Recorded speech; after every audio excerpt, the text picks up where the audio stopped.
Prosperity Team. This is Dr. Money coming to you from the Prosperity Corner of the universe, where silliness is sacred and nobody's perfect.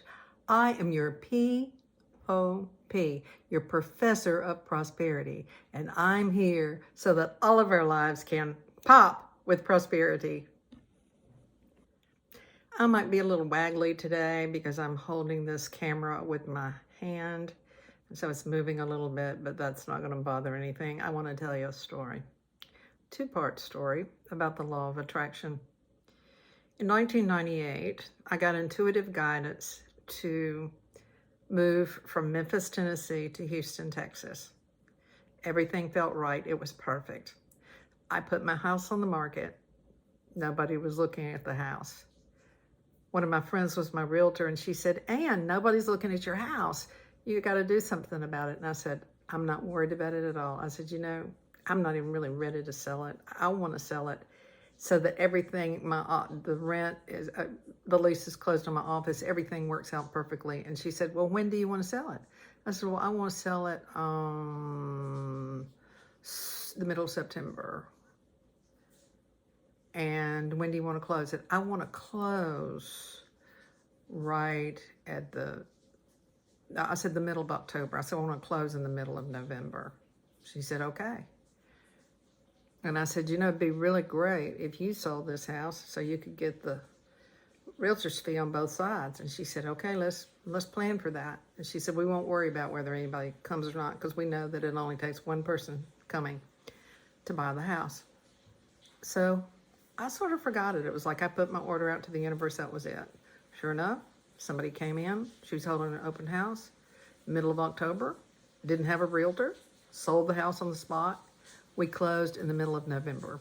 Everything went like clockwork. Everything worked out great with my the lease that I had in my office. It was just perfect timing. Let's fast forward a few years. I got this really urge that we should move to Asheville, North Carolina. I thought it'd be a great place to move. It'd just be so much fun. So we put our house on the market. Used all the same techniques. 1 year it didn't sell. 2 years it didn't sell. Took it on and off the market. It took 4.5 years to sell it. My daughter said, "Well, Mom, you're so good at that. Why are you not selling the house?" And I said, "Well, I'll tell you what the difference is between then and now." I said, then what I did was I really felt like it was the right thing to do.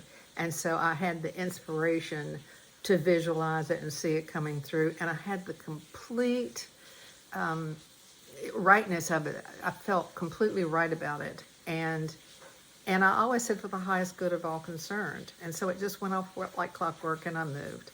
And I said, but on this house, I picture it selling, but I say for the highest good from all concerned.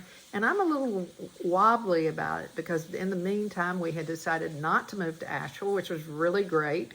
We didn't need to be going to Asheville. We needed to be coming to Charleston to be near our grandchildren. So that took about 2 years for us to decide that we were going to move to Charleston.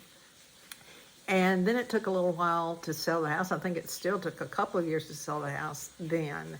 And of course, the house that we ended up buying was a new construction, and it wouldn't even have been available if we had gotten it 5 years earlier. But I told my daughter, I said, the difference between now and then is that I'm really ready to surrender and allow my higher power to take over this. And it did.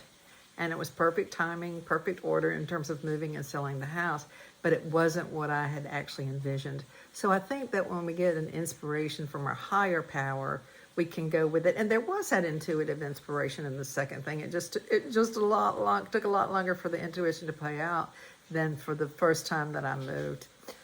So don't get upset if what you're picturing doesn't come right away, or maybe it comes in a different form, or maybe it doesn't come at all.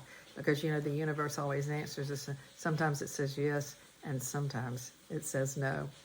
Let's take a deep breath, and as we breathe in our good.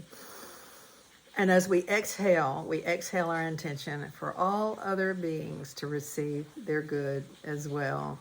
Remember that our burdens have lifted, our cares are few, our joys are unlimited, and I love you.